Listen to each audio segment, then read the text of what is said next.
Bonjour, c'est Cryptoly, j'espère que vous allez bien. Aujourd'hui, on va parler de SUI, la crypto de SUI Network, qui est un protocole qui a beaucoup performé sur ce début de bull run, et on va expliquer pourquoi, jusqu'où on peut aller, parce que SUI Network, c'est un protocole qui s'est lancé en 2023, avec un airdrop qui a beaucoup fait parler de lui, parce qu'il a distribué très peu de tokens uniquement à ceux qui étaient là depuis très longtemps sur le Discord, ou qui utilisaient depuis très longtemps SUI, et donc, cet airdrop n'a pas pu être farmé comme beaucoup d'autres.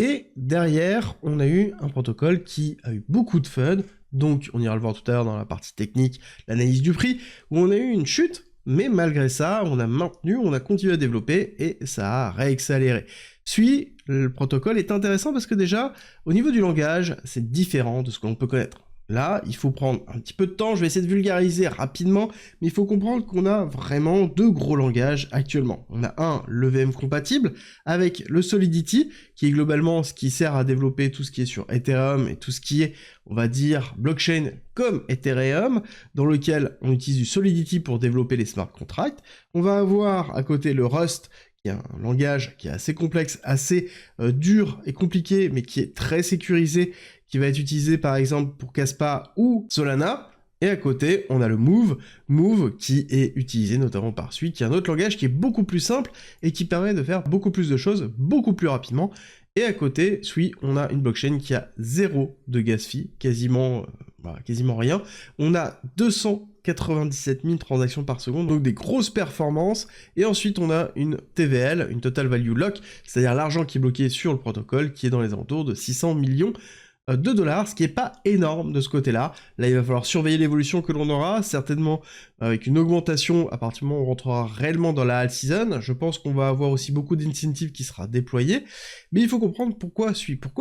plaît. Déjà, parce que on a un langage qui est différent, on a un langage qui est plus accessible, on a quelque chose qui est dynamique, avec beaucoup de liquidités qui est en train de se déverser, et c'est le principe, c'est un petit peu ce qu'on avait connu avec Solana, avec Elrond lors du cycle précédent, dans lequel on a eu justement une incentive assez forte, de la liquidité qui a commencé à se déverser dedans, et ensuite, justement, des levées de fonds supplémentaires pour aller chercher encore plus de liquidité et proposer potentiellement des airdrops, de la valorisation de tokens, par exemple sur AAV, bref, plein de choses qui donnent envie de venir développer sur SUI, ou qui donnent envie d'aller déposer ses fonds sur SUI, et c'est comme ça que les protocoles arrivent à grandir, et c'est ce qu'il va falloir surveiller au niveau de SUI, parce qu'on est déjà dans les alentours de 40 milliards de dollars de market cap dilué, donc on commence à rentrer vraiment dans les grands, et on peut très vite aller dans les alentours de 120 milliards de dollars, mais on va le voir ça dans quelques instants. Il faut aussi comprendre que SUI, il y a quand même des choses qui sont vraiment sympas. On a la notion de ZK logging,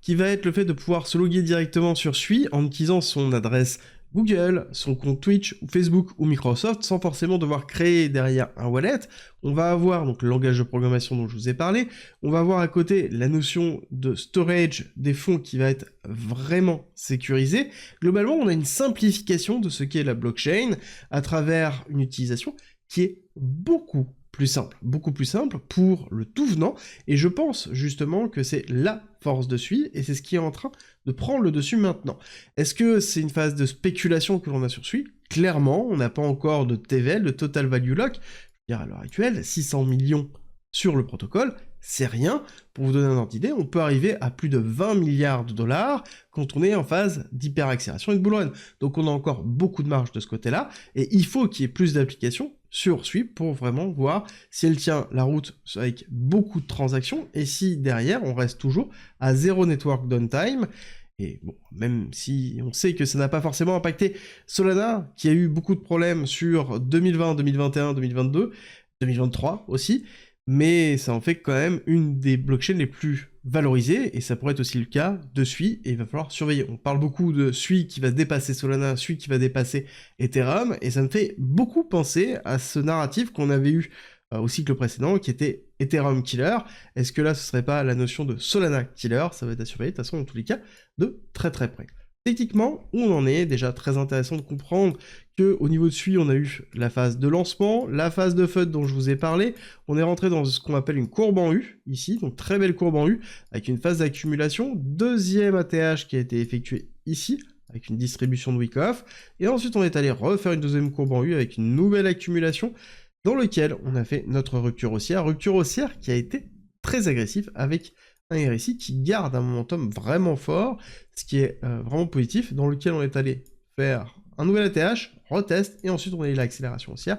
vraiment puissante de SUI. Accélération d'ailleurs qui a pris de court beaucoup justement d'autres cryptos, ça a été même une des premières à vraiment surperformer dans la semaine des élections de Trump, et on voit qu'on est encore dans une notion de surperformance au moment où je tourne cette vidéo-là, parce que quand on regarde un petit peu le mouvement que l'on a eu, qu'on trace un retracement de Fibonacci, je vous en avais parlé déjà sur la chaîne, que si on arrivait dans les 382 jusqu'à 0,5, c'était une opportunité de renforcement sur SUI pour pouvoir accompagner le cours, parce que c'est la continuité de tendance, on est dans une tendance haussière, on ne l'oublie pas, on est en bull run, et qui dit tendance haussière dit accompagnement de la tendance, et on voit que depuis, on a fait quand même une belle accélération. Si on regarde cette accélération-là, hop, on est déjà plus de 50% depuis le renforcement de cette zone, et ensuite, on se dirige vers les zones suivantes de TP, avec les 5,55$ dans lequel on va avoir, je pense, beaucoup de résistance, et ensuite on va les diriger